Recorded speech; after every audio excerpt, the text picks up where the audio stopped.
C'est officiel. Et une fois de plus, c'est à quelques dixièmes de points près de la prévision du gouvernement. La croissance en Chine a été de 6,9% en 2017.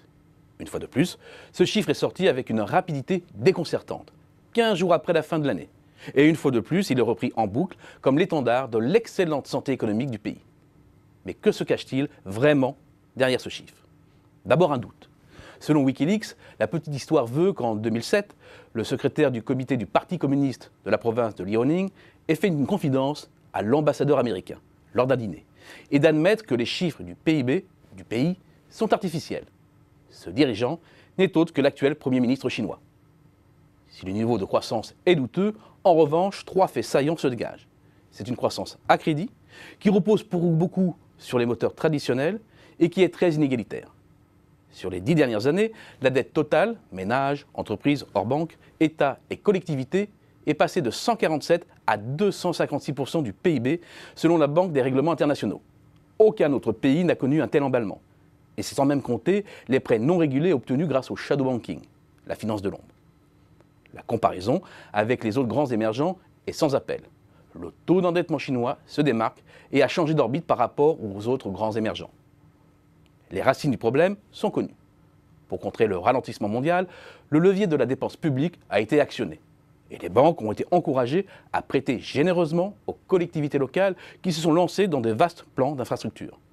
Des projets de moins en moins efficaces. Mais la générosité des banques ne s'est pas arrêtée là. Les entreprises, publiques et privées, les ménages, en ont également amplement bénéficié, avec un double impact. Le maintien en survie artificielle d'entreprises zombies, ces sociétés non rentables et mal gérées, qui ne seront probablement jamais capables de rembourser leurs dus, et le gonflement très rapide du prix des actifs. Les prix de l'immobilier sont notamment en très forte progression depuis le début 2015, que ce soit dans l'ancien comme dans le neuf, respectivement de 19 et 20%. Des évolutions sans commune mesure par rapport à l'inflation générale des biens et des services.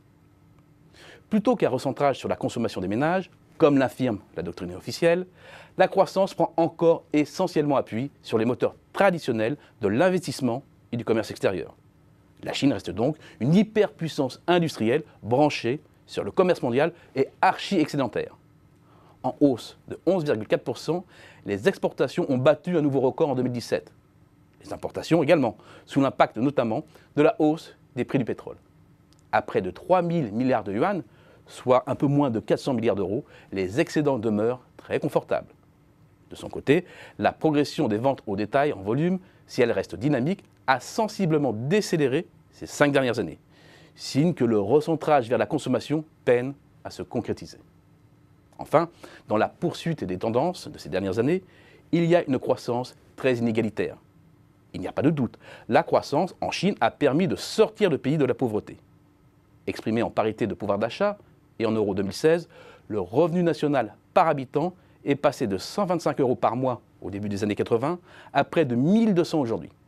Le problème est que les 50% des Chinois les plus pauvres ont bénéficié d'une croissance 2 fois plus faible que la moyenne. Leur part dans le revenu national est passée de 27 à 15% entre 1980 et 2016, quand celle des 10% les plus aisés passait de 27 à 41%. Les niveaux d'inégalité sociale chinois ont nettement dépassé les niveaux européens et se rapprochent désormais de ceux observés aux États-Unis. Doute sur le niveau de croissance. Croissance à crédit, assise sur les moteurs traditionnels. Et montée des inégalités sont la face cachée des bons chiffres d'un pays qui peine à trouver un régime de croissance soutenable, assis sur des moteurs endogènes et robustes.